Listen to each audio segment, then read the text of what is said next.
ট্রেনের মধ্যে হঠাৎ এটা কি হয়ে গেল? সবাই লাইন বাই লাইন হেঁটে যাচ্ছে কোথায়? চলো পুরো ঘটনাটাই বলি। তো এই গল্পটা হচ্ছে আমার জীবনের স্যাক্রিফাইসের গল্প। মানে জীবনে একসময় বড় হতে হবে এবং মা-বাবার হাত ছেড়ে তোমাকে একাই বেরিয়ে পড়তে হবে জীবন যুদ্ধে। তো সেই জন্য এতদিন আমি তো স্কুলে পড়তাম, মা-বাবার হাত ধরেই স্কুলে গেছি, এসেছি। এখন যেই কলেজে উঠেছি একা, একা যেতে হচ্ছে। বুঝতে পারছি এই একাকিত্বটা। মা-বাবার যতদিন সাথে ছিলাম, মা-বাবা ছেড়ে দিয়ে আসতো ততদিনই ভালো ছিল। আর অবশ্যই আমার একা, একা ট্রাভেল করতে ভালো লাগে না।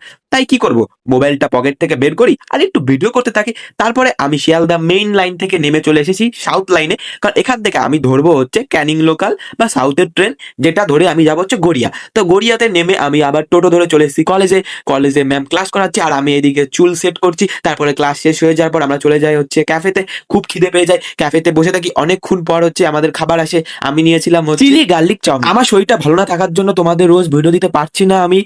তো সেই জন্য আমাকে ক্ষমা করে দিও এবং তারপরে আমি স্টেশনে এসে বসে থাকি ট্রেন আসার জন্য। তারপর ট্রেন ধরে বাড়ি চলে আসি এবং মেইন লাইনে আমি ভিডিও আর করতে পারিনি কারণ শরীরটা খুবই ক্লান্ত হয়ে যায়। কারণ এতটা জার্নি কে করতে পারে? তো দেখা হচ্ছে আবার নতুন একটা ভিডিওতে। ততক্ষণের জন্য পাশে থেকো। ভিডিওটিতে একটি লাইক করে এবং চ্যানেলটিকে সাবস্ক্রাইব করো।